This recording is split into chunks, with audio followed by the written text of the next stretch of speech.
улуу кылып инсанды жаратты. İnsan üçün, insanın kızıkçılığı, zarılçılığı üçün beyişti jarattı, dozoktu jarattı. Бұл аламда нерсенин барын insan үшін. Тура жол тапсын деп китептерди чүрдү, пайгамбарларды жиберди. Кур'ан-ы Карим Алла Тааланын китеби. Жараткан Алла Тааланын тарабынан жолдомо. Адамдарга багыт.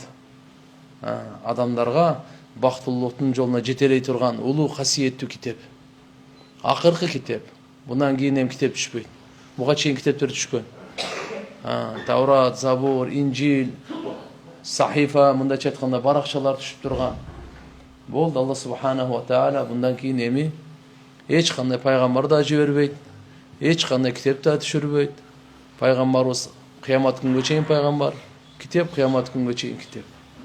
Alhamdulillah, uşunday ulu paygambarın ümmetimiz, uşunday ulu kitaptin alhamdulillah bizge düşkön. Bunda çaytqanda sıyma. Jaratkan Allah subhanahu wa ta'ala tawfiq bersin. Uşu alamның kojoyun tanıgandan keyin ağa toğmoyunda kılbaş gerek. Al-Fudayl ibn İyad rahmatullahi aleyh ulu adam ötkön. 107. Hicri'de dünyaya gelip bu Abu Hanife rahmatullahi aleyhin doğrunda. 187'de ötkönde Abdullah ibn Mübarak'ın şakirtleri olan. Ne degen kıyın adam, Allah akbar. Bu Banu Umayya'nın doğrunda bunda çetkanda azarıdan tartsak 1300 yıl murda olup atat da 13 yıl murda olup atat da. Uşu kişiden soran eken ma a'jabul eşya nerselerden eng taң kalıştıusu, taң kalganыңız uşunda tam berip biz aytıp qo'ysak ozun açıp kalgan dedi. Emne degende ana aytkan eken mınday dep. Kalbun arafallah azza ve cel thumma asahu. Allah Taala'nı tanıp жүрөгүңчү. Andan keyin aga тоң moyunda kılgaның uşu eң taң kalıştı degen ken. Kандай sen Allah'ını tanıgandan keyin aga тоң moyunda kılasın. Aytkanын atkarбайсың, tıygandan tıyылбайсың. Биздин пайдабыз үчүн Allah Taala buyurgan ele. Bizge ziyan болуп калбасын деп tıygan ele. Allah Taala'nın ешкан кажети жок да. Не болсоң ошол деп койсо деле болмок. Бирок Алла мээримдүү, райымдуу сар. Бул Фудайл ibn İyad ушундай улуу адам болгон, субханаллах. Айтат, ким Алладан корксочу, чыныгы жүрөт Алладан коркса. Ага бир да нерсени зыя жеткире албайт деген. Ким Алладан башкадан корко турган болсо, бирөө дагы пайда бере албайт деген да. Кара иманы кандай болгон. Кандай сөз айткан. Алладан башкадан коркосунбу? Ал сага пайда бербейт. Акчадан коркосунбу? Байлыктан коркосунбу? Кимден? Ал сага пайда бербейт. Эмнеден Алладан башкадан корксоң, ал пайда бербейт. Алладан чыны корко турган болсоң, бирөө да сага зыян бере алат. Себеп деген өткөнкү хадиси кудусиде өткөнбүз. Алла субханаху ва таала биздин тагдырыбызга эмнени жазган болсо пайда зыян, ошо гана келет. Келбей койбойт, башкага кетип калбайт. Башкага жазган сизге тийип калбайт, сизге жазган башкага тийбейт деп болчу. Эмне келген болсо бизгечи, ал адашуу мүмкүн эмес эле. Эмне келген болсо. Эмне келбегенби, ал бизге келип калышы да мүмкүн эмес эле. Фудайл ibn İyad айтат, кара, күнөө деген понятие бар, сооп деген понятие бар, жакшы деген понятие бар, жаман деген понятие бар. Бар түшүнөбүз буну. Жалган, чын, барыбызды түшүнүп атпайбыз баркен. Ушу күнөө сооп, күнөө сен алдыңда канчалык кичине болсо, ошончолук Алланын алдында чоң боло берет дейт. Канчалык сен алдыңда кичине болсо, ошончолук Алланын алдында чоң болот. Канчалык күнөөнү сен ушунча чоң сезсең, Алланын алдында ошончо кичине болот дейт. Бул өтө чоң күнөө деп ушундай бир жалган сүйлөгөн, арак ичкен, ата энеге тоң моюнда кылган, бирөөгө зулумдук кылган, бирөөнүн акысын тартып алган, бирөөнү кордогон, мисалы да, канчалык чоңсо Алланын алдында ошончо кичине. Бул кишиден сураганда, зайыптык не дегенди айткан? Канаат деген. Алла Таалага эң Алла Таала жакшы көргөн сыпат, бул эмне деген? Канаат деген. Таквалык не дегенде эмне? Күнөөлөрдөн сактануу дейт. Ибадат не деген? Фарыздарды аткаруу дейт. Кичпейилдик не десе? Акыйкатка моюнсунуу дейт. Акыйкатка моюнсун. Бул кичпейилдик экен да. Ошон үчүн туугандар, Алла субханаху ва таала сиздерге, биздерге ушундай касиеттүү ислам дин берген. Ahiretibizди kurup kalайлы. Ahiretibizdi kurup kalайлы. Sizdikin bizdikin başka biri kurbayt. Her kim özünün ahiretini kurat.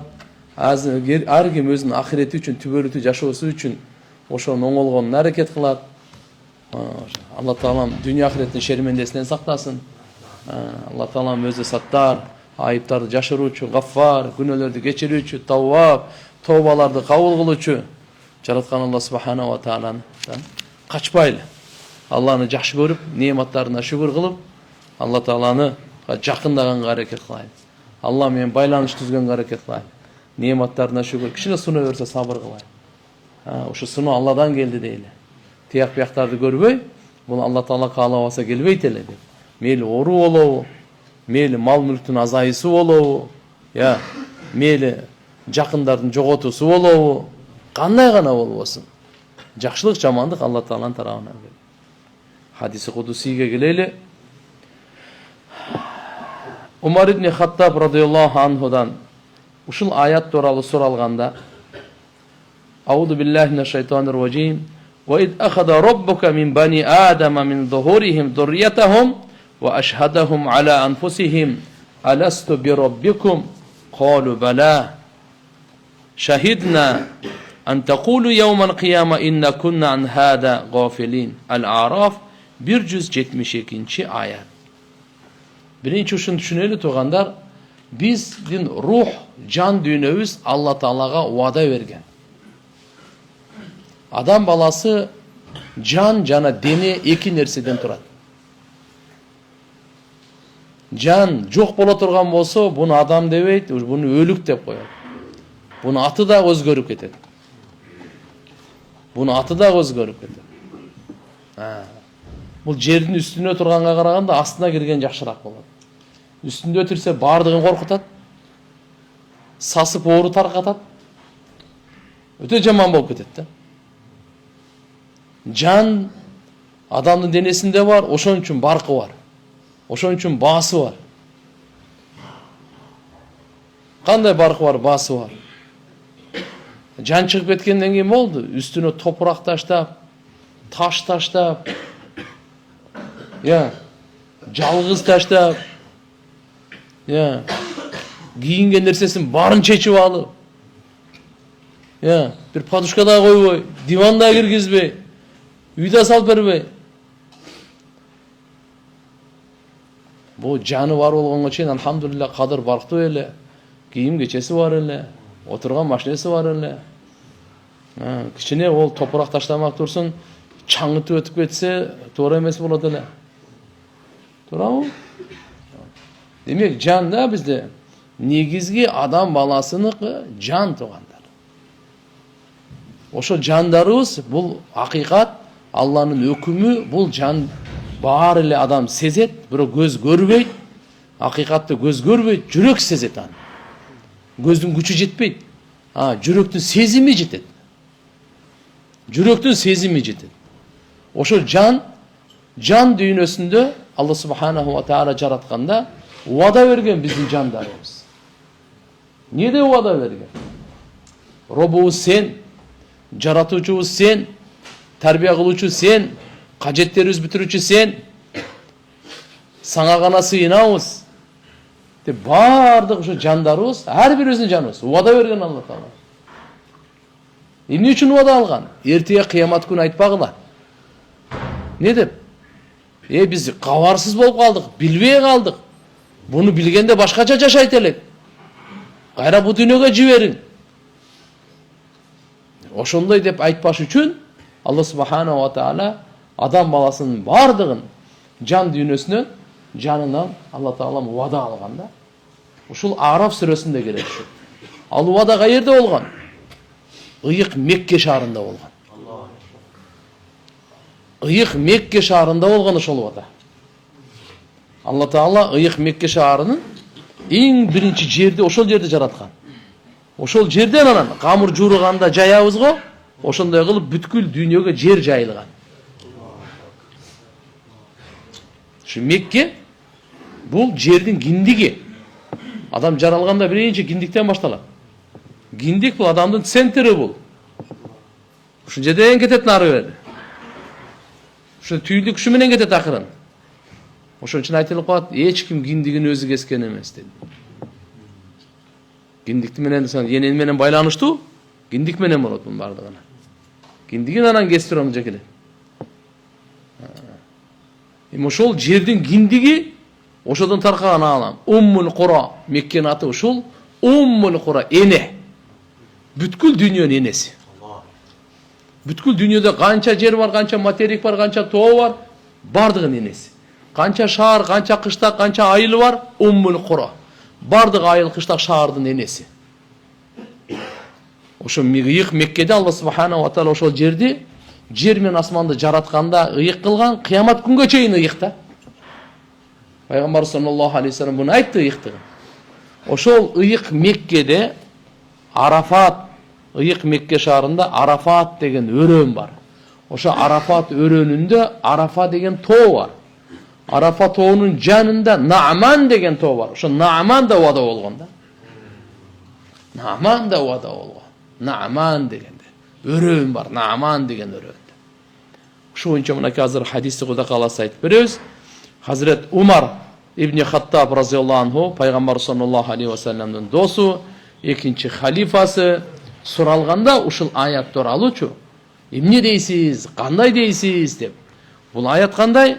Алла Таала айтат: "Ваид" эстеген ал убакытты. Эй Мухаммад саллаллаху алейхи ва саллам. Ахада роббук, сенин робуң алды, эмне алды? Мин бани Адам, адам балдарынан.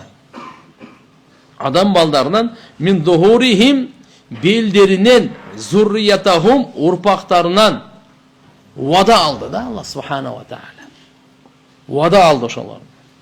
Ва ашхадахум ала анфусихим, аларды өздөрүнө күбө кылды. Ва ашхадахум ала анфусихим, аларды өздөрүнө күбө кылып, аласту би роббикум, эмне мен силердин робуңар эмесминби? Деп Алла Таала бардык арвахтарды жаратып туруп, ошолордон вада алганда, қалу бала, бардык арвахтар, рухтар ошондо жооп беришкен. Эмне үчүн сен биздин робубуз эмессиң? Сен биздин робубузсуң депчи. Ошондо айтат: "Шахидна ан тaqulu yawman qiyama." Мынаке, күбөлүк бердик дейт. Силерден ушу вада алганыбыздын себеби ан taqulu, силер айтасыңар, yawman qiyama, кыямат күнү, инна kunna an hada ghafilin, биз ушул вададан бекапар болуп калыппыз да кап деп.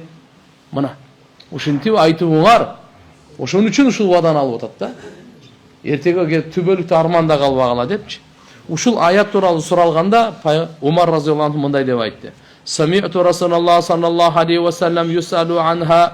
Мен пайгамбар саллаллаху алейхи ва салламдан ушундай деп айтканын укканмын дейт. А пайгамбарыбыз ушул аят тууралуу суралганда, фaqala Расулуллах саллаллаху алейхи ва саллам, пайгамбарыбыз айттыр мындай деп: "Инна Аллаха табарака ва таала халака Адам." Алла Таала Адам алейхиссаламды жаратты дейт. Баарыбыздын атабыз. Дүйнөдө канча адам келген болсо, баары бир атадан. Адам алейхиссалам. Адам атабыз. Адам атабыз. Адам алейхиссаламды жаратты. Thumma masaha dhahrahu bi yamini hatta istakhraja minhu zurriyatan. Keyin Alloh subhanahu va taala Adam aleyhisselam'ın beline kol tartkanda al жерден zurriyat urpaktar çıktı deydi. Urpak. Faqala Allah Taala aytdı: "Halaqtu haulay lil cennet." Uşlardan bağırın men beyiş üçün jarattım. Ve bi amali ahlil cennet ya'malun. Beyiştiklerinin amalına jaraşa bular amal kılışat.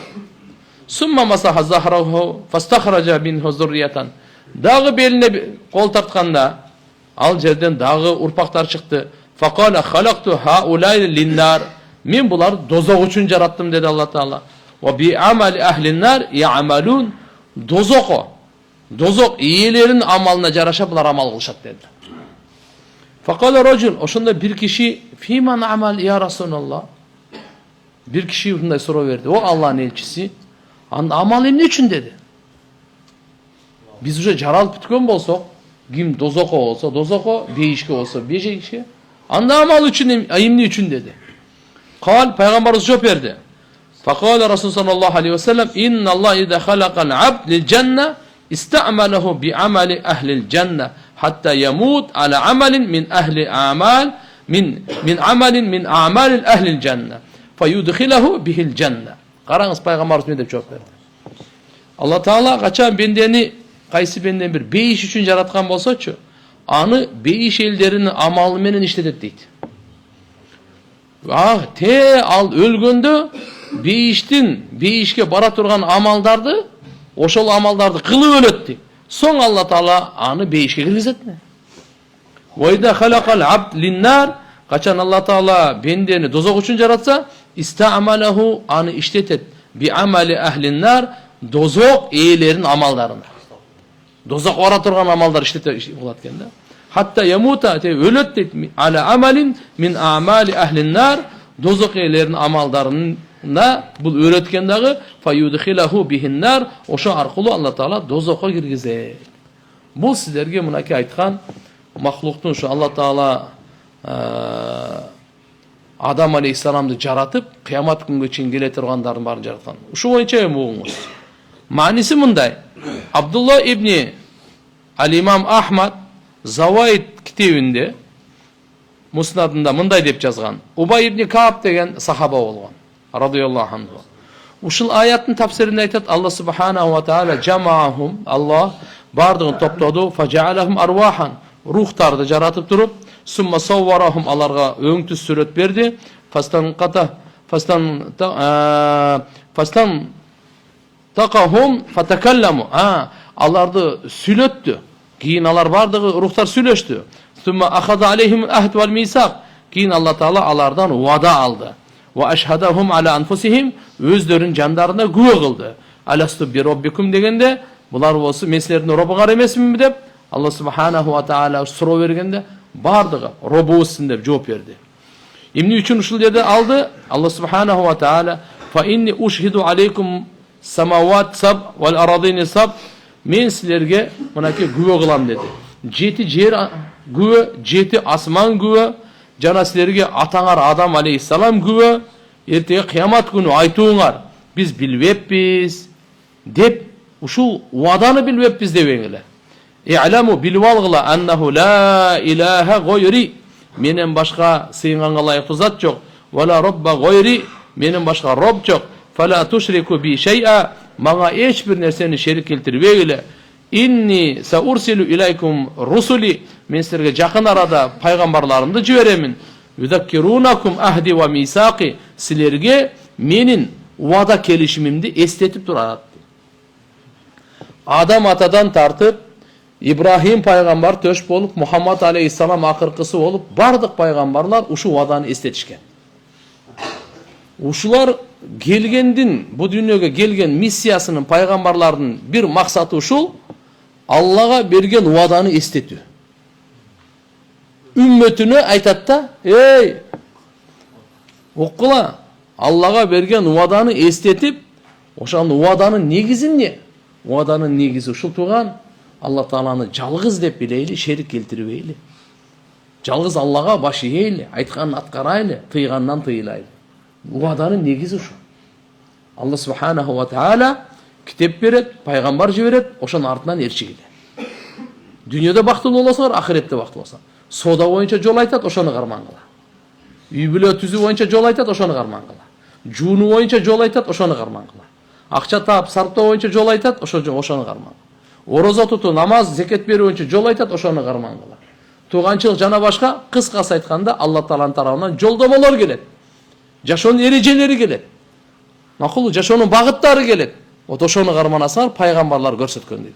Мына уаданын келишимдин негизи ушул. Ошону эстетүү үчүн Алла субханаху ва таала мына пайгамбарларды жиберем, жана алар силерге уада келишимди эстетип турат. Так. Ва унзилу алейкум кутуби, жана силерге мен китептеримди түшүрөм дейт.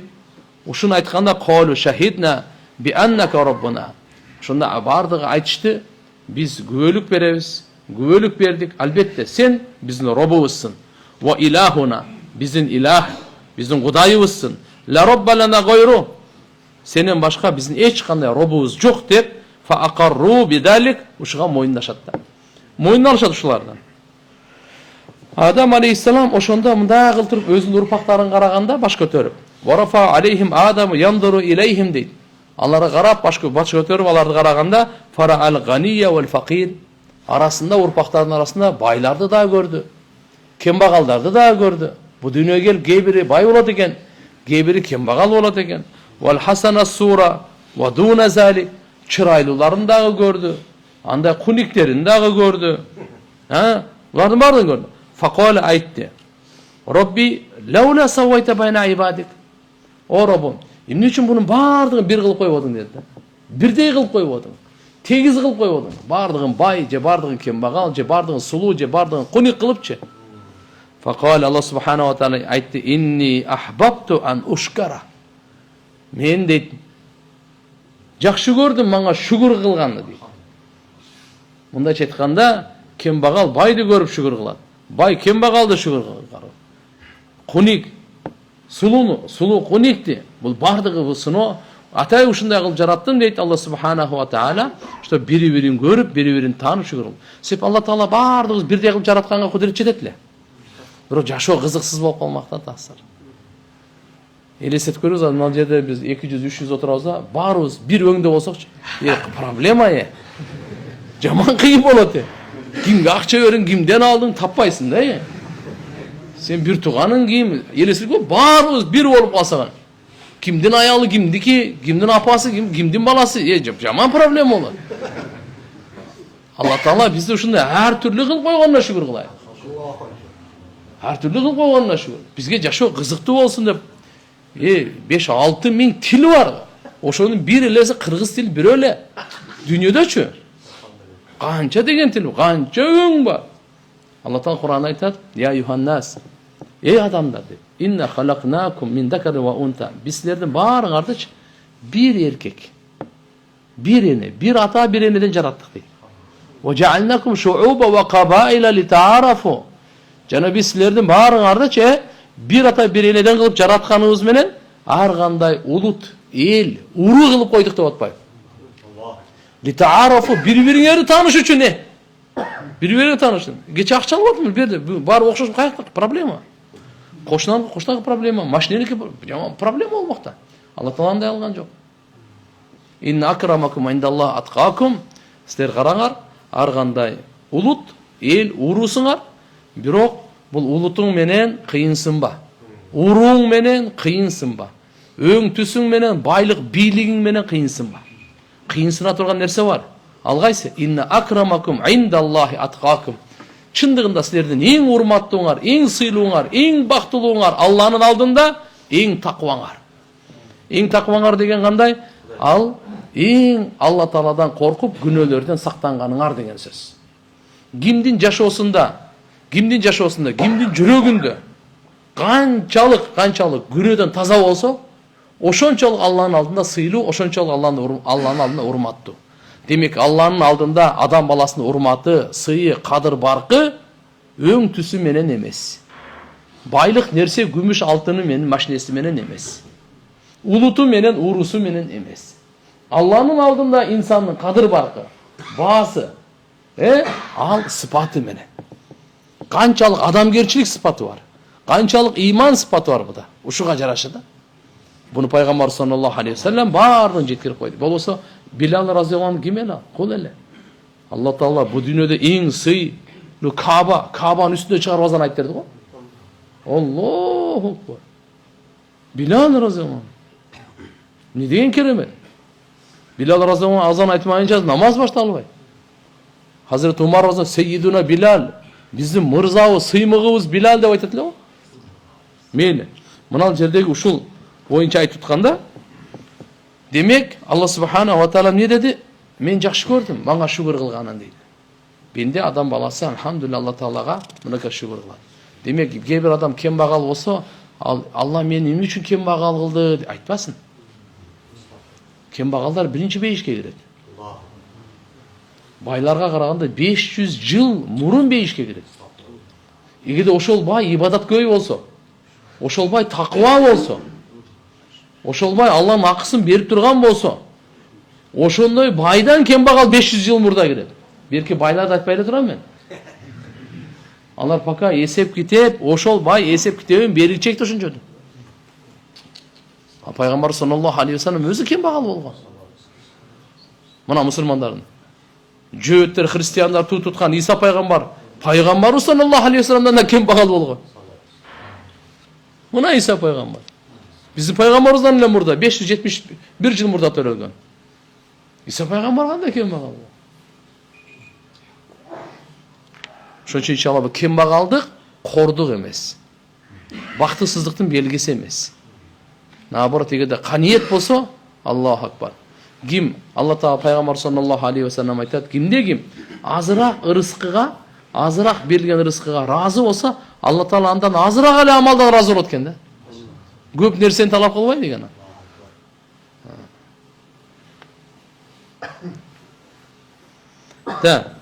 Пайгамбарларды көрдү. Адам алейхиссалам өзүнүн урпактарын карады да. Белинен чыккан урпактарды караса азыр кандай? Бейиштиги дагы, дозоктугу дагы бар. Караса ар кандай өңдөрү дагы бар, байы кембагалы дагы бар. Караса субханалла, кээ бирлери пайгамбарлар, алар чырактар, жарык берип турган, бейиштин жолун көрсөткөн, акыйкатты көрсөткөн, бактылыктын жолун көрсөткөн чырактар алар. Аларга өзүнчө Алла субханаху ва таала пайгамбарлардан өзүнчө убада келишим алган. Башкача. Бүткүл адамзаттан баарынан тегиз бул келишим өзүнчө. Пайгамбарлардан өзүнчө дагы башка кошумча Алла субханаху ва таала келишим алган. Ахзаб сүрөсү 7-аят. Ойт ахада минан набийин мисақахум. Ана, эстегин ал убакта качан биз пайгамбарлардан келишим алганбыз дейт. Булардан келишим башкача. Ва минка, я адам сенен дагы. Ва мин Нух. Жок, мына пайгамбарыбыз Мухаммад алейхиссаламдан дагы. Ва мин Нух алейхиссаламдан дагы. Ва Ибрахим пайгамбардан. Ва Муса пайгамбардан. Ва Иса ибн Марьям, Мариямдын баласы Исадан дагы баарынан Алла субханаху ва таала бир келишим алган. Пайгамбарлардан келишим доңуздар кандай болот? Алар пайгамбарчылыкты жеткирүү келишим өзүнчө жана пайгамбарыбыз Мухаммад алейхиссаламга ыйман келтирүүсү өзүнчө. Бардык пайгамбарлар биздин пайгамбарыбыз Мухаммад алейхиссаламга ыйман келтирген. Эгер заманын таап калсак, жардам беребиз деген Алла субханаху ва таала убадасын алган.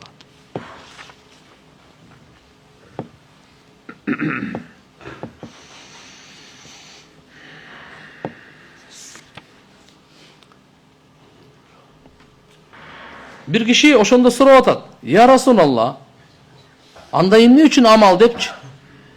Пайгамбар саллаллаху алейхи ва саллям буга кенен жооп берди. Башка риваяттарда мындай дейт: "И'малу", амал кыла бергиле. "Фа куллу муяссарун лима хулика ла". Ар бир адам кайсыга жаралса, ошого жеңилдетилген. Бейишке жаралганга бейиштин амалы жеңил, дозокко жаралганга дозоктун амалы жеңил. Мисалы, азыр сизге арак ичүү кыйын, адам өлтүрүү кыйын, кумар ойноо сизге кыйын, алдаган сизге кыйын, арамды жеген сизге кыйын. Бирөөгө бул өтө жеңил, билесизби? Бул дозоктун амалы бирөөгө жеңил да. Ага бейиштин амалы кыйын.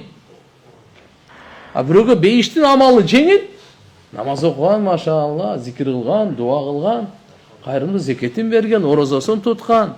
Ага алхамдулилlah бейиштин амалдар ага жеңил. Жакшы мүнөздө болгон, жакшы амалдарды кылган. Ошо пайгамбар саллаллаху алейхи вассалам бул жерде айтып атпайбы? Мындай айтканда тагдырдын маселеси кетип атат да. Бейишке дозокко уже чечилип калган болсо, анда амал кылып не кылайлы дегенчи. Вот ошого пайгамбар саллаллаху алейхи вассалам айтат, амал кыла бергиле. Себеп дегенде ким кайсыга жараса, азыр бизге бул гайып да. Биз билбейбиз да. Биз каяка жаралганыбызды билбейбиз да. Амал кыла бер. Ошо амалың аламат болот, белги болот, себеп болот. Сен кайсы амалды кылып атсаң, ошол жакка кетип атканыңа да. Ушул жерден биз кичине мындай белги алсак болот да. Бунун аркасында да Алла Тааланын кудурети албетте.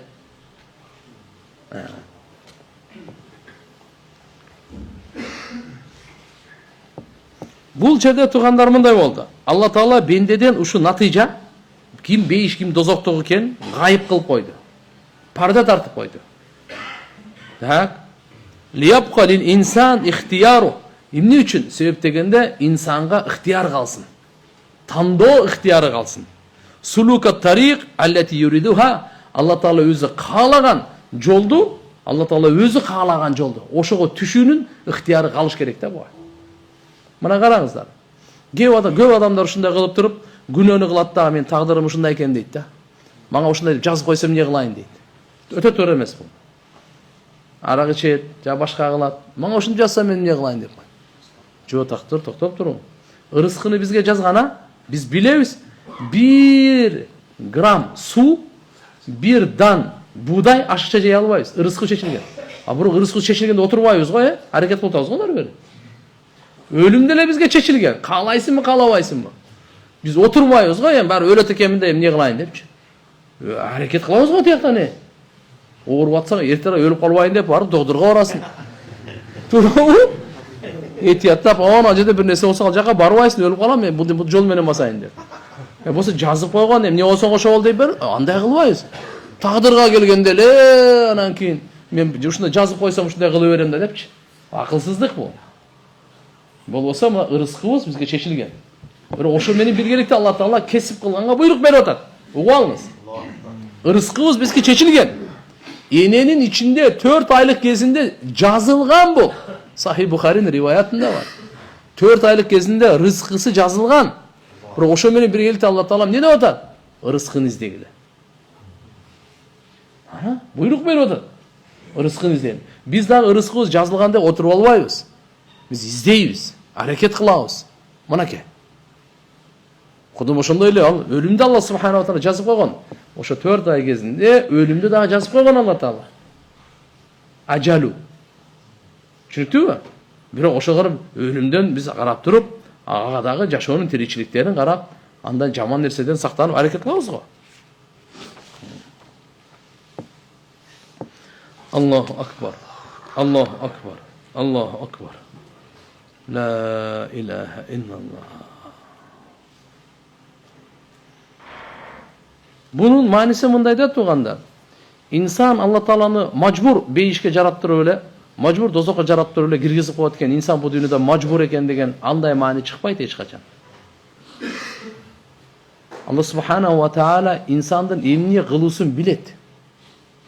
Рызкын чечип койду, ошо билет, аракет кыла берет, ошого таба берет. Bunda Allah subhanahu wa ta'ala'nın ilmi aldın деген manide. Anna ilmahu fil acil dalilu masirihi fil acil. Allah subhanahu wa ta'ala'nın uşu azırkı uçurduğun birinin ilmi bu dalil boltat ajal aldığa varıp emne bolorun bardığın. Azırkı sizlerge aytkanday ырыскы чечилген, ошончо дагы кесип мындайча айтканда ырыскы тапканга буйрук берип атат. Ажал чечилген, ошондой болсо дагы биз ошол жерге эмнеге аракет кылып атабыз, сактанганга жана башкага. Бинден Пайгамбар саллаллаху алейхи ва саллям ошол чечилсе дагы эмне деп атат? Тадау ибадалла. Эй, дарылангыла деп атат. Бирок мисалы карап туруп, биздин өмүрүбүз, ден соолугубуз чечилген болсо дарыланып эмне кереги бар? Мен ошо бар мисалы эгерде качан кийин өлөсүн деп койсо мен дарыланам, дарыламай бар өлбөйм мен бар. Деп отурбайбыз го биз. Кудум ушундай эле Алла субханаху ва таала биздин акыркы бу дүйнөдөн коштошуубузчу, ошол маалым Алла Таалага. Алла билет. Бирок ошонсо да Алла Таала буйрук берип атат бизге. Эмне деп? Жакшы амалдарды кылгыла. Жана бизде тыйык кылып салып атат. Жаман амалдардан сактангыла депчи. Болсо биздин акыркы амалыбызды Алла Таала билет. Түшүнүктүүбү? Биз бу дүйнөдөн акырында кайтып атканда тоба менен кайтабызбы, же кайтпайбызбы? Намаз окуп атып кайтабызбы? Же Кудай сактасын бирөөгө зулум кандай болуп акыркы бу дүйнө менен коштошуу абалыбызды Алла Таала өтө жакшы билет. Бирок ошо менен биргеликте эмне кылып атат? Буйрук берип атпайбы? Жакшы амалдарды кылгыла, жаман амалдарды таштагыла депчи. Ошондуктан адам баласы жөндөн эле гайыптан өзү билбеген жаман иштерди кылып туруп, тагдырга шылтоологон бул шайтандын васвасасы. Бул шайтандын азгырыгы. Андай кылган таптакыр туура эмес болуп эсептелет. Бул акылдуу инсандын сөзү эмес. Балки өзүнүн жемелебейби? Мен ушундай туура эмес кылып атам, туура эмес ич адам деп. Алла мага жазып койгон, мен сени мажбур кылгандай кылыпчы. Андай эмес да. Бул сөзүндө өтө чоң адашуу бар. Өтө чоң адашуу бар. Кур'ан-ы Каримде канча деген ошол аяттар бар. Бенденин амалына бизди айтып коебуз, ниспат деп коет. айтылынат да. Мисалы жер асманды жаратты, ушулардын баарын Алла Таала айтып келет. А бирок кээ бир амалдар, инсан кыла турган амалдар, шарияттагы таклиф деп коебуз, жоопкерчилик амалдар. Аракты өзүң ичип атасың да. Суу менен аракты ажыратсын деп акыл берди го. Кээ бир нерсеге акыл дагы өзү жетишпейт. Ошон үчүн бул сооп, бул күнөө болот деп Алла субханаху ва таала вахий аркылуу кошумча шарияттагы нерселер көрсөттү бизге. Адал менен арамдычы. Адал менен арамды.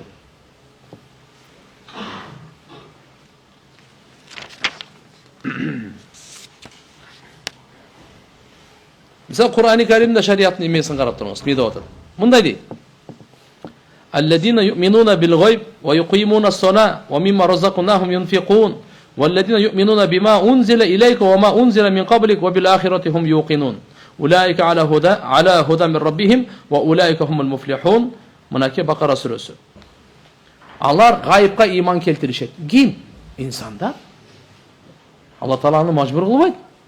İnsan namaz turguzuşat dedi. İnsanga aytılın atat bu tiyişeydi. Allah Taala'nın bergeninden sarıttaşat da atat. Sarıttaşat da atat. Jana alar bolsa sana түшүрүлгөн жана сенден мурунку түшүрүлгөн китептерге иман келтиришет. Иман келтиришет. Жана ахиретке алар берке ишенишет. Мына ушулар өз робуларынын тарабынан берилген туура жолдо ушулар адамдар. Мына ушулар ийгилик табуучулар дейт да. Демек Алла субханаху ва таала инсанга ыктыяр берген, жакшы жаман амалды тандаганга. Жакшы жаман амалды тандаган. Демек ушу менен биргеликте эле Ma'al ilm anda ihtiyarak, sizin ihtiyarınız leyse huvel awwal vel ahir. Birinci jana akırkı emes da. Favara ihtiyarik, sizin ihtiyarınızın артында iradatullah ve maşiyatu. Ve ilmuhu fi halqihi ve hikmetih.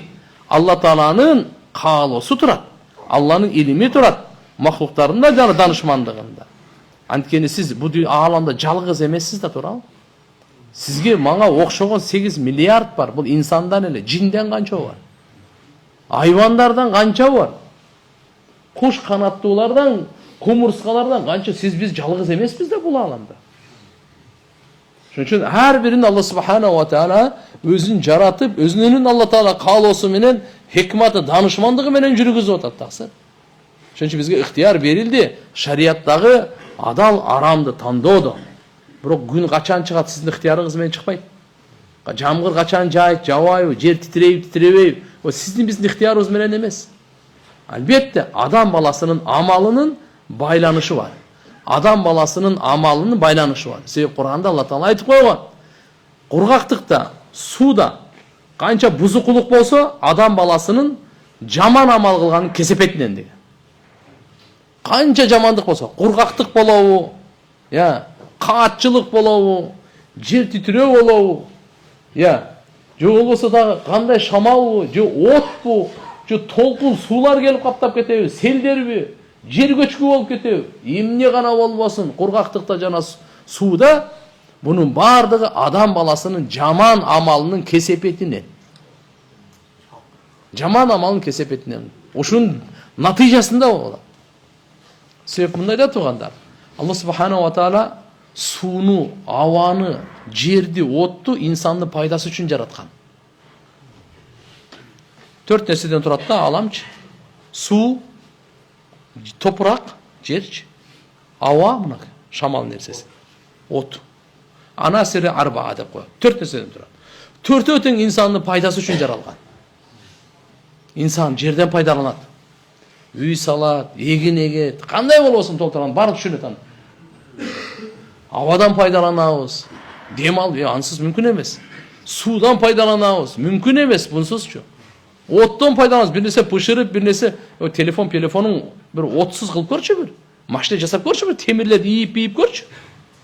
Мүмкүн эмес.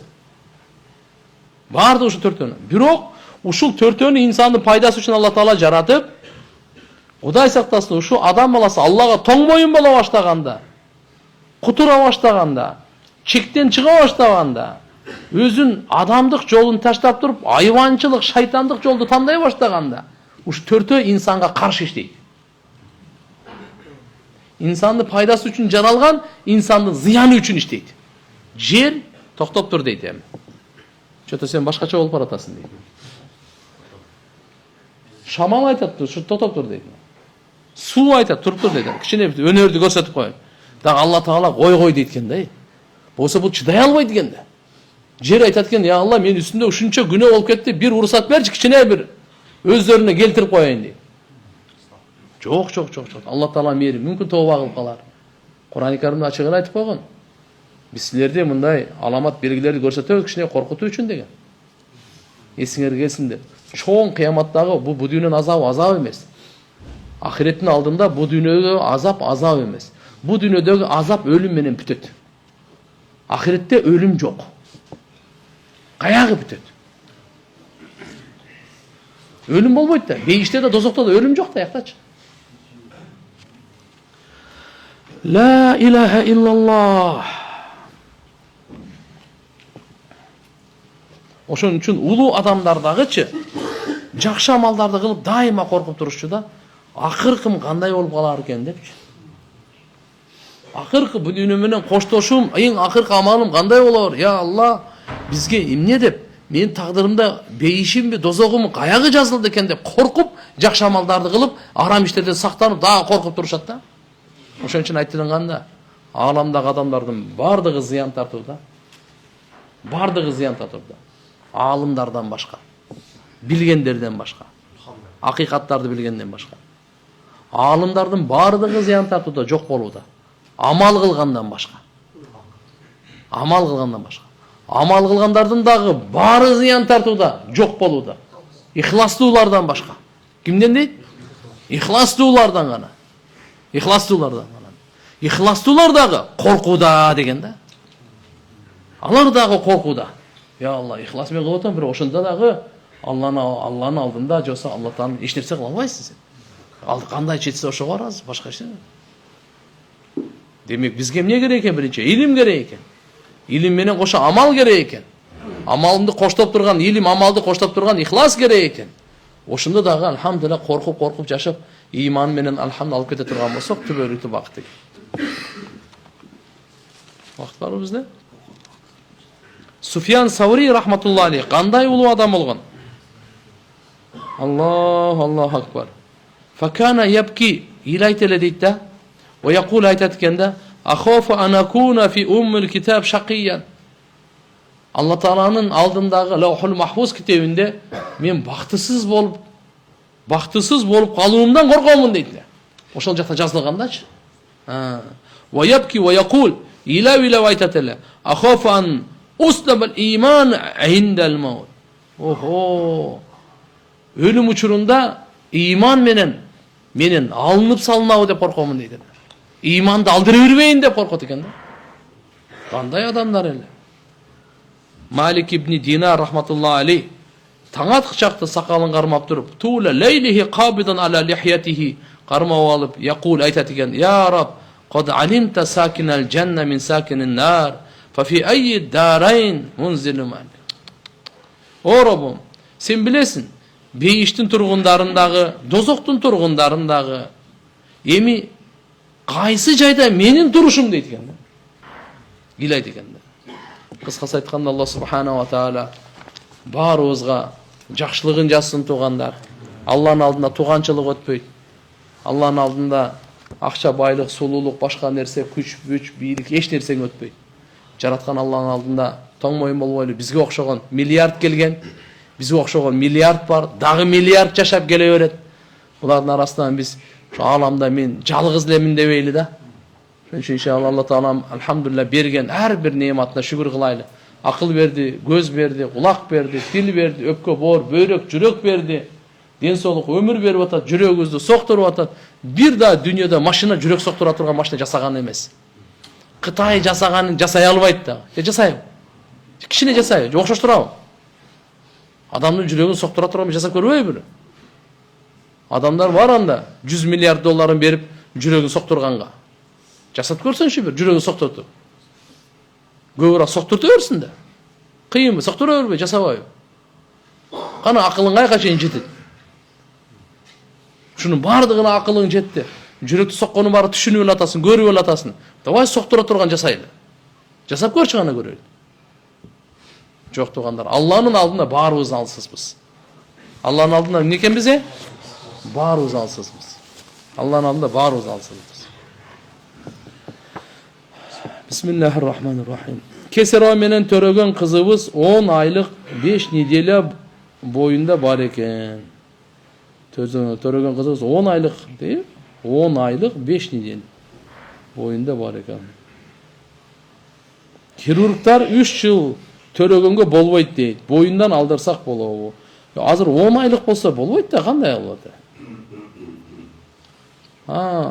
Кызыңар 10 айлык экен. Эми азыр 5 неделя боюнда бар экен. Мындай болушу мүмкүн,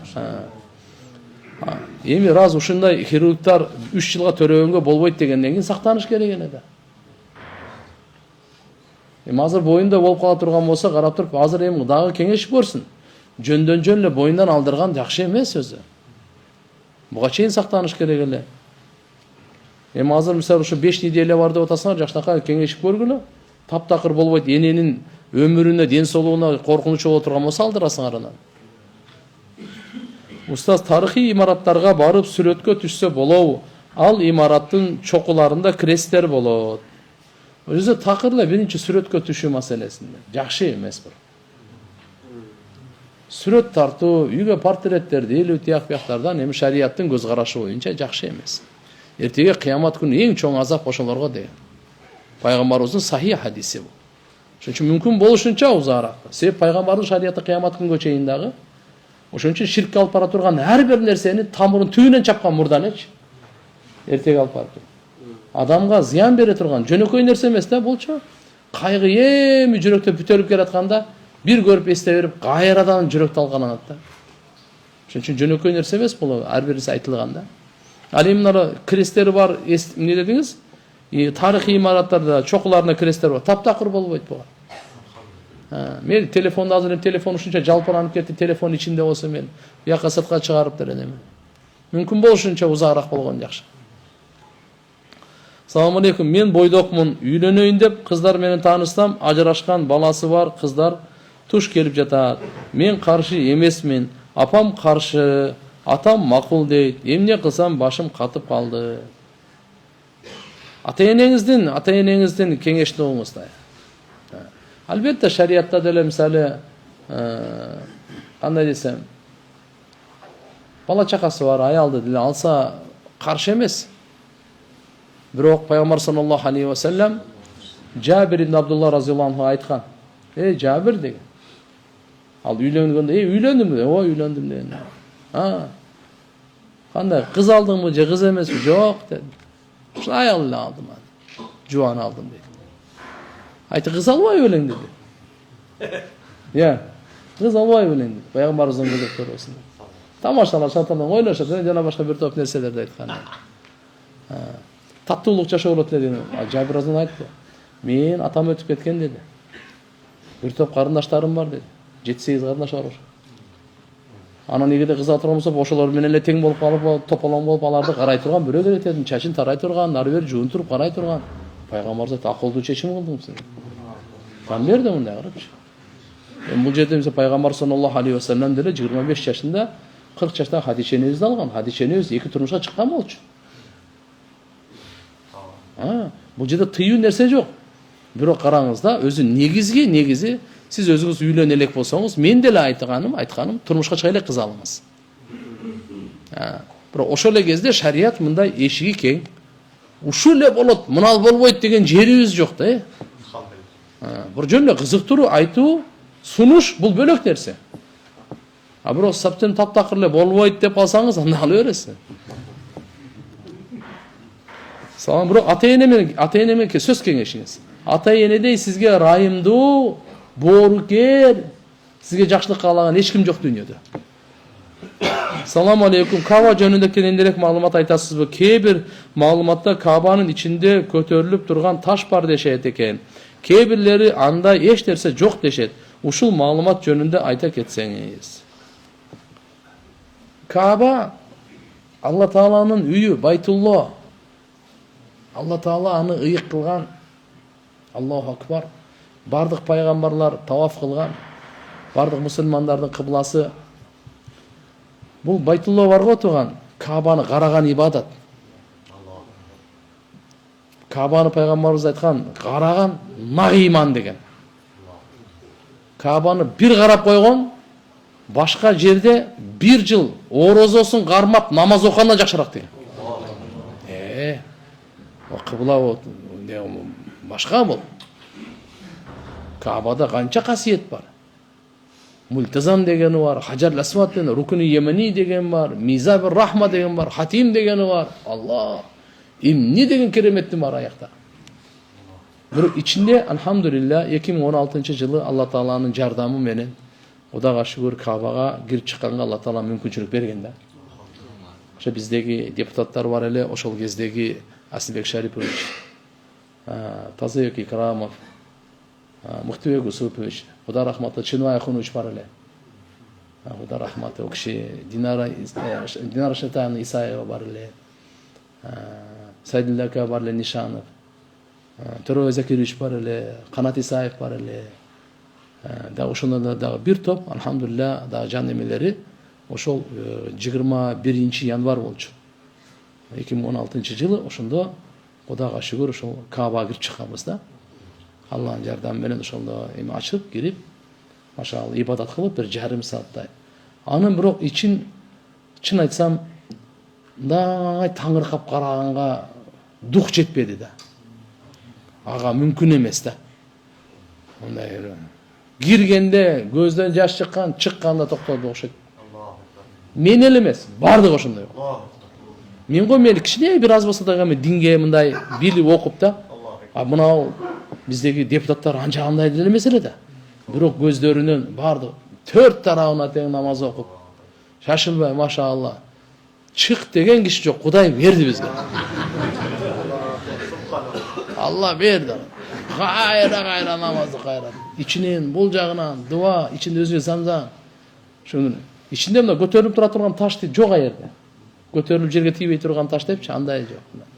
Ал ичи Алланын хидаят, нур, рахматы менен толтурат. Жүрөктү баса турган. Атак мындай түркүктөр мындай турат, болду. Assalamu alaikum. Менин суроом, ысытылган тамакты жесе болбойт дешет. Ушул динде кандай каралган? Ашкан тамакты төксө ысырап болот да. Туура, ысырап болот. Ысытылган тамакты кайра ысытында эме жегенде медицина тарабынан карап ден соолукка жакшы эмес деп айтышат. Шариятта тыйышы жок. Анан муну эгерде сиз каалабасаңыз, анда эмеге бериңиз, атым эле тоокторго бериңиз, малга бериңиз. Атак жесеңиз боло берет. Жесеңиз боло берет. Бузулбаса негизи эле жана башка нерсе болуп кетпесин. Assalamu alaikum. Каза намаздардын санын так билбей, кейбирлерин унутуп же кошуп окуп койсо зыян болбойбу? Жок, зыян болбойт. Ашык окуп койсоңуз, нафилдин санына кете берет. Кичине ашыгыраак кылып койгонуңуз жакшы. Мына таразадагыларга биз айтабыз го, 1 килограмм 10 грамм кошуп кое бер. 999 кылба депчи. Кичине кошуп кое бер. Эртеге жетпей калса ошо чатак. Вайлул лил мутаффифин дейт Алла Таала. Ошо таразадан кемиткендер бар го. Бирөөгө тартып берсе толугу менен, өзү алса толугу менен, тартып берсе кемитип берет. Мыналарга Алла Таала айткан, шору курусун деген. Дозоктун бир өрөнү бар, дозок өзү пана тилейт деген. Вайл деп. Ошол жерден жай берилет ушуларга деген. Ошон үчүн тараза менен иштеген. Литровый болсун, метражный болсун, килограммовый болсун, бардыгына коркой эле таксырлы. Адам акысы өтө оор да болчу. Метр татат го, 1 метр кылып мындай көрсөтүп туруп 95тен кармак койду. Ушинтип андай болбойт. Ар жерде бар мындай. Май куюп аткандарда деле ошондой. Бензиндерде бар тургандар. Бул вообще болбойт. Кичине нерсени анда береке дагы жок, жакшылык дагы жок, билип коюңуз. Анан көрөк толугу менен, эгерде колуңуздан келсе, кичине бир 10 грамм кошуп деле бериңиз, ошо жакшыраак. Рисковать этпейчи. Стрелкам точно түздөйм деп отурбай. Кичине кошуп берип коюң бу. Чында. Бул жаман нерсе. Кудай кааласа кичине кошуп берсеңиз, Аллахым сизге береке берет. Ишенип коюң. Бул кудайлыкка бар, пайгамбарыбыз айткан. Пайгамбарыбыздын айтканын келип эле биз сизге мынтип айтып атабыз, биз өзүбүздүн жаныбыздан чыгарган нерсебиз жок, Кудай сактасын.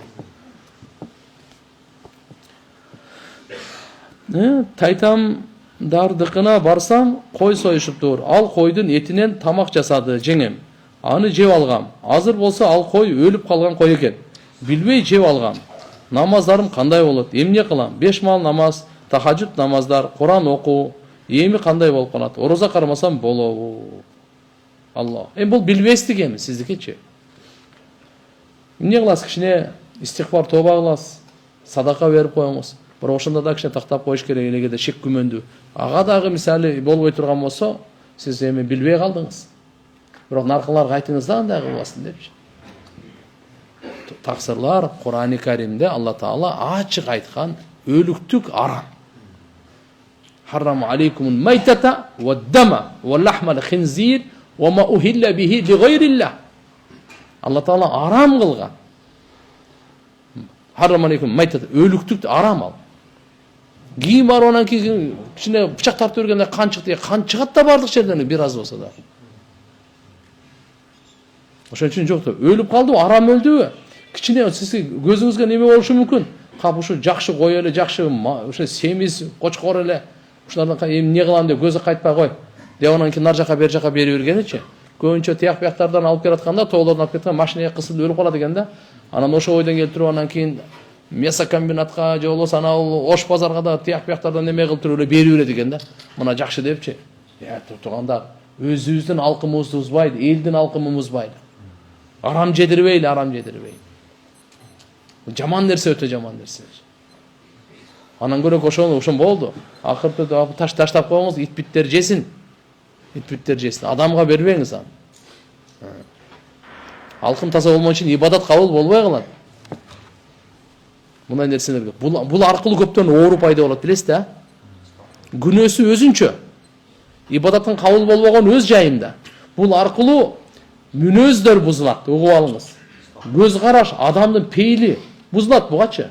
Жөн эле Алла Таала арам кылган эмес. Алла кайсы нерсени арам кылса, ошонун рухка дагы, денеге да таасири бар. Экөөнө тең таасири бар. Дүйнөсүнө да, ахиретине да таасири бар да. Экинчисинен майтада ваддама, кан дагы арам. Арам. Чочкон эти арам. Алладын аты аталбаган башка бир пирине, шейхине да бир баланча ошолор атагандардын бардыгы арам деди. Кайнатамдардын карызы бар экен. Күйөөм тапкан акчасынын 90%-ын ата энесине берет. Мага өзү билип бир аз болсо да акча бербейт. Акча бериң десем, сен акчаны эмне кыласың дейт. Мисалы 100 миң тапса 90 миңин берет. Өзүнө аз эле алып калат. Анан аны көрүп мен күйөөмдө акчасы аз эле болсо мен кантип сурайм деп сурай албайм. Аялдын муктаждары эркектикине караганда көп. Күйөөмө акча сурап, жаман көрүнүп, көз каранды болгум келбей иштеп баштадым. Иштесем, эми иштеген айлыгыңды мага бересиң деп, экөөбүздүн ошонун арасынан урушмай болду.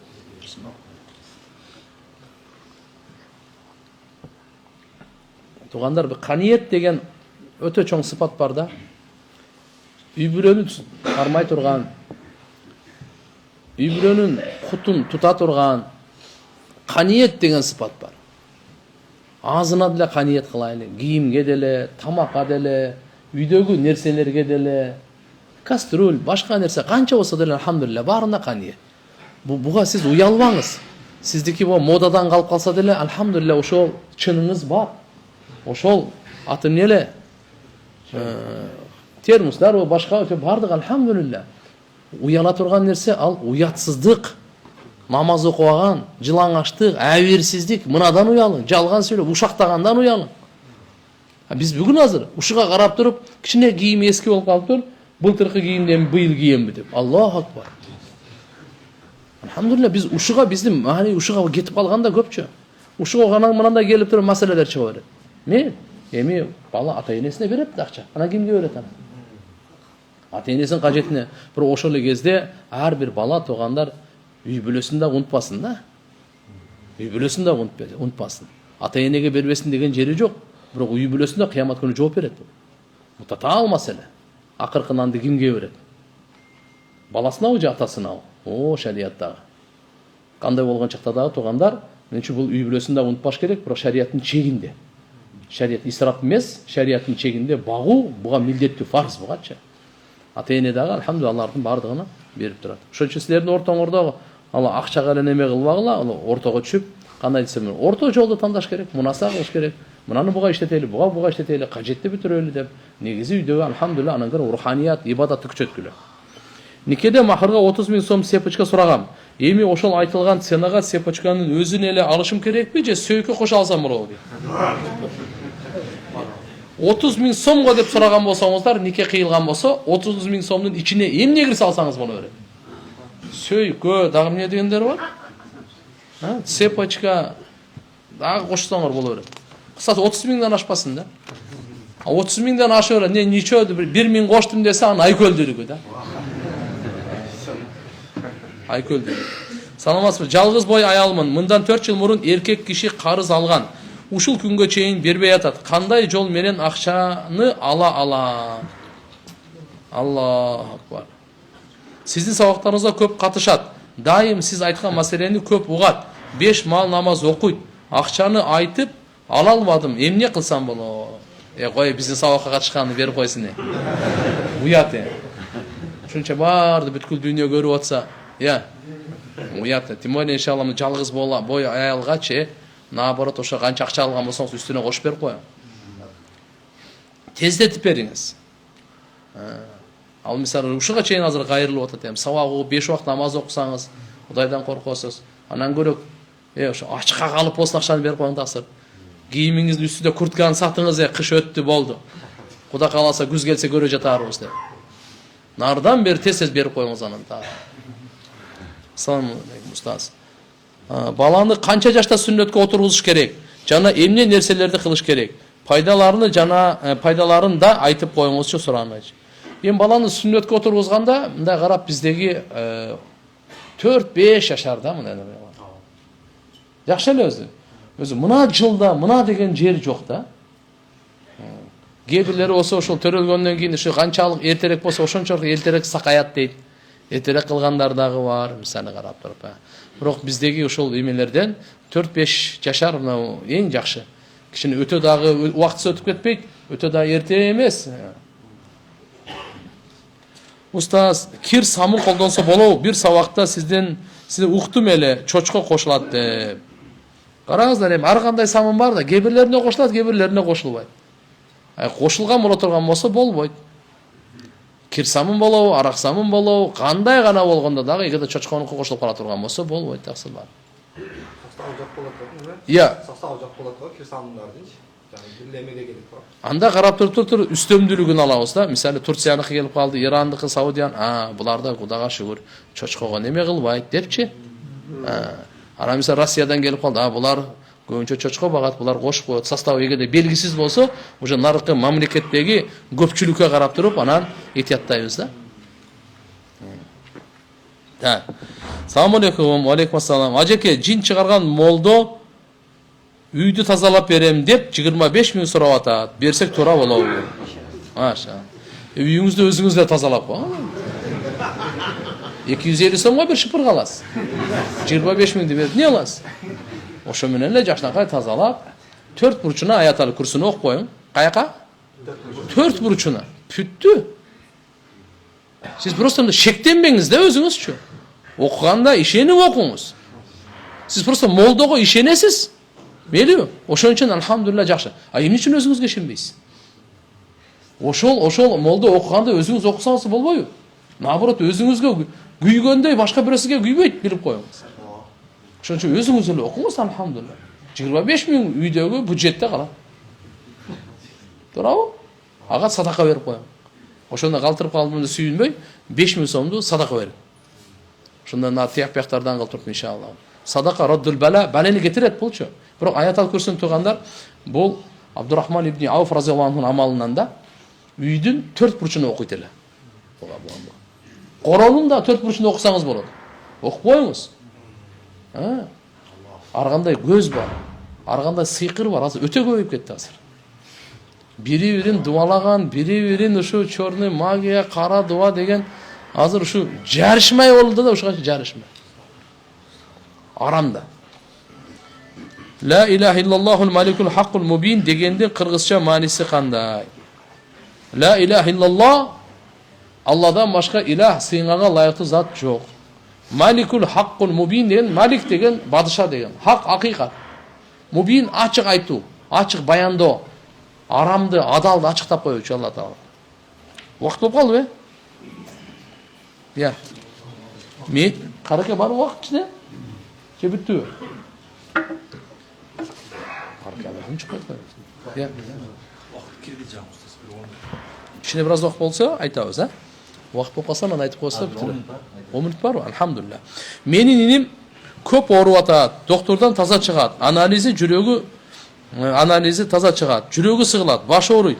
Үйлөн десек үйлөнбөй атат. Кыздар менен сүйлөшүп ала турган болгондо кыздар отказ кылып атат.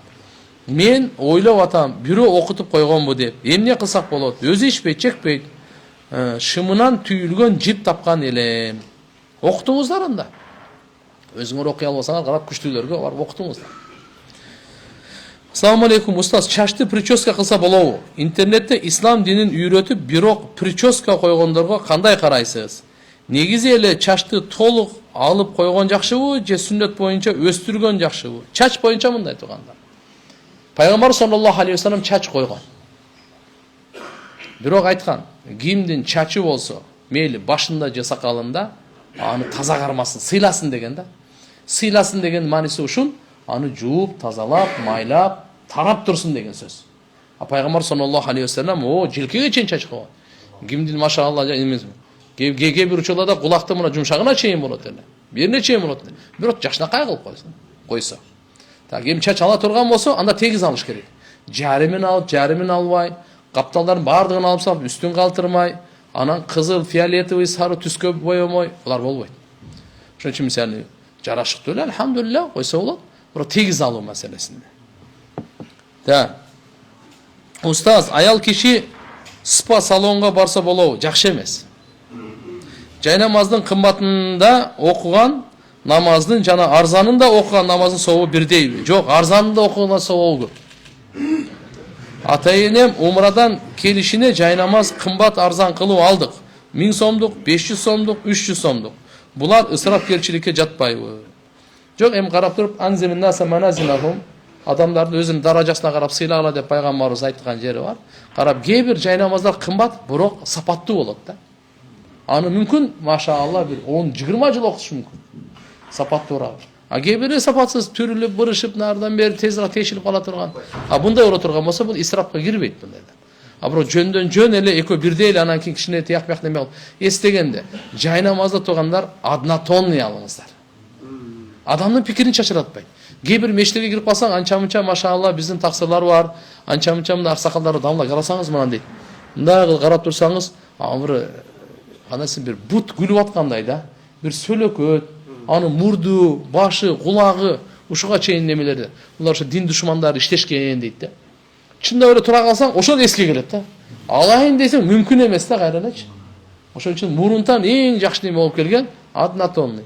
Однотонный деген түшүнөсүз, бир не деп коет, бир өңдүү. Салам алейкум. Россияда жашайбыз. Кызым 14 жашта, жакында намазга жыгылат. Ниет кылганда орусча айтса боло береби? Кыргызча жакшы түшүнбөйт, тили да жакшы келбейт. Боло берет. Да. Орусча айтса эчтеке болбойт. Кайсы тилде болсун айта берсин. Ниет өзү тургандар мындай. Ниет жүрөктүн амалы. Тили менен айтпаса деле жүрөктүн амалы эске алынат.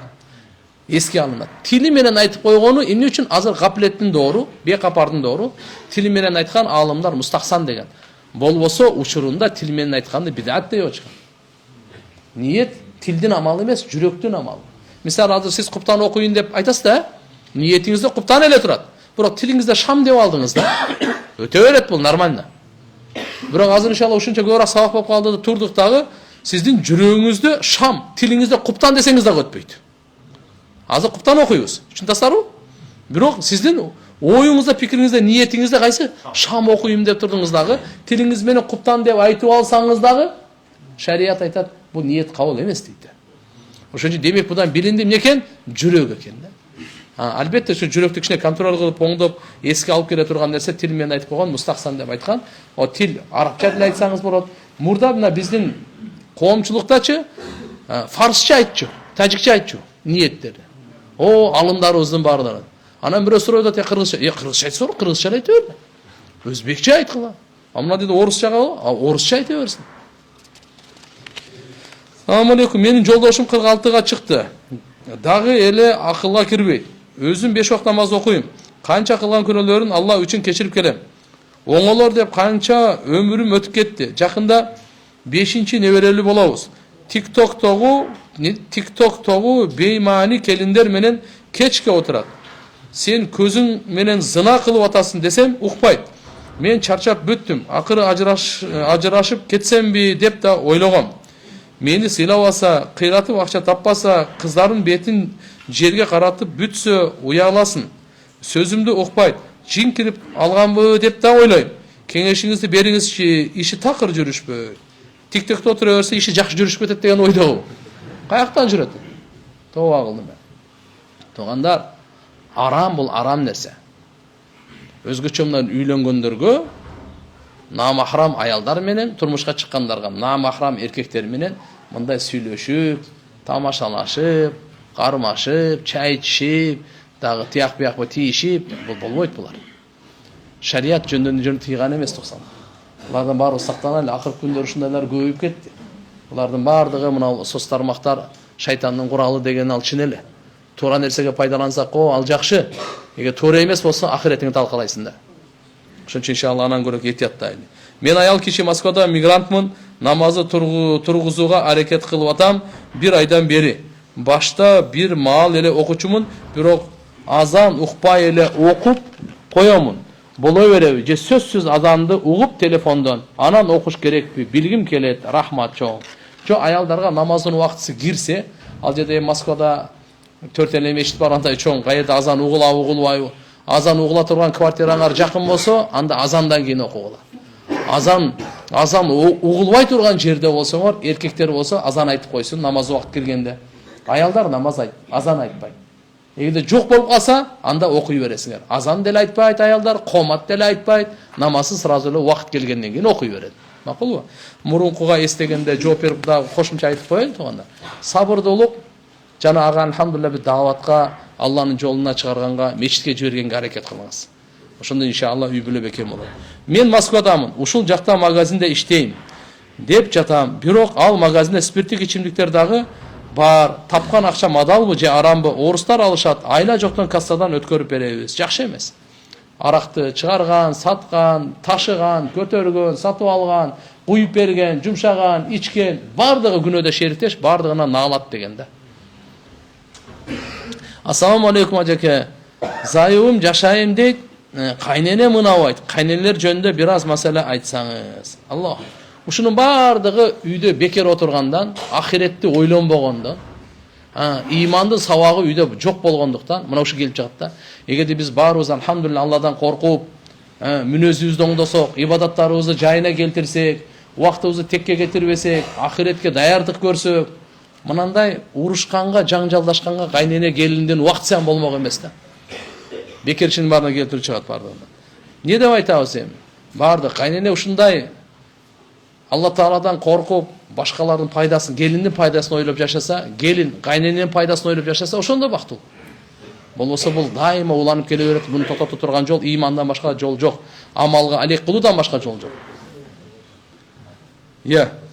Салам алейкум устаз, мен 5 убакыт намаз окуйм, ичимден токтобой жел чыгат.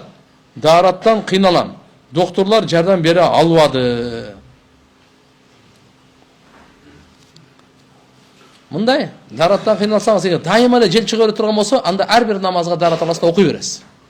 Кийинки мындай да ар бир 10 мүнөт сайын сизде жел чыгып тура турган болсо, сиз үзүрлүгө киресиз. 1. Экинчиден, пешимдин бир даараты менен жел чыга берсе да асырга чейин канча намаз окусаңыз боло берет. Бирок асырга келгенде сиз ал дааратты жаңылайсыз. Асырдан кийин каза окуйм десеңиз, же Куран окуйм десеңиз, ошол даарат менен ошол менен окуй бересиз. Жел чыкса да окуй бересиз. Чүнкү шамда боло турган болсо шамга кайра даарат аласыз, куптанга чейин ушундай. Себеп дегенде бул үзүрлүү. Үзүрлөрдүн сүрөтү ушундай.